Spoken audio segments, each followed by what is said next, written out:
Hi, I'm Cole Hanala. This is my video presentation for Dr. Denner's video analyzation presentation for the film Chapayev, filmed in 1934, and directors are Sergei and Georgi Vasilyev.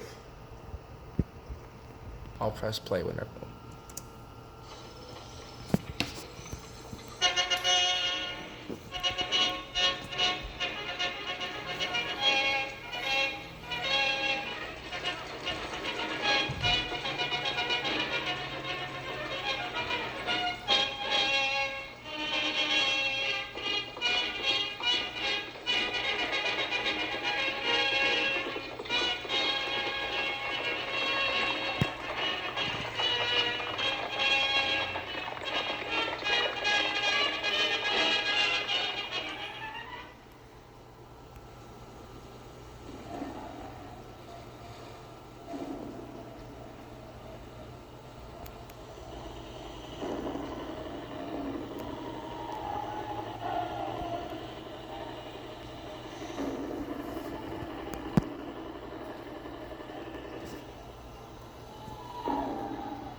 On that last sequence, the setting of it takes place in a crucial spot towards the ending of the film. Taking place on a cliff, river, and a field, the mise-en-scene placed by the Vasilyev brothers was quite well. It shows that Chapayev and his men have nothing left to do but fight or escape. Some men fight and die, and some men actually escape.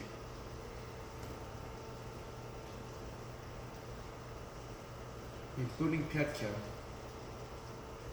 and Chapayev, showing more loyalty to the Red Army by dying and facing the enemy. Reverting back to when Chapayev talks to the soldiers and peasants, Chapayev talks about dying for the peasants. The directors had to add this in because it was crucial that the Red Army was not only taking from the peasants, but also showing that they were just as bad as the White Army that the Red Army and the peasants were trying to fight. Chapayev specifically says that we are fighting and dying for the peasants and the workers next to you now, and that stealing from the peasants and workers does not make us any better than the White Army. Reverting back to the film of 35 minutes and 5 seconds, a peasant asks, "Are you for the Bolshevik or for the communists?" Chapayev replied with, "He's for the International." At the end, we see the same peasant kill the White Army general, and I believe that this is crucial that the directors put this in there because it now shows that the peasants and the workers that Chapayev is fighting for and the rest of the Red Army is actually with them. The montage in the last sequence as well, also known as the Kuleshov effect, showed that the woman that was the machine gunner throughout the film actually made it to get help for the rest of the Red Army that Chapayev had attached to him.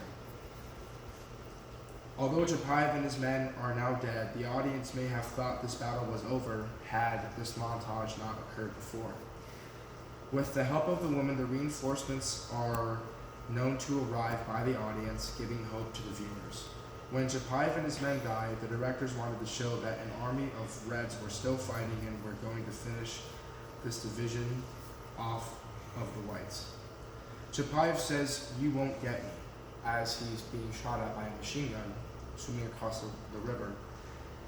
I believe that the directors specifically said that "you won't get me," as in talking about the Red Army, me, not talking about Chapayev.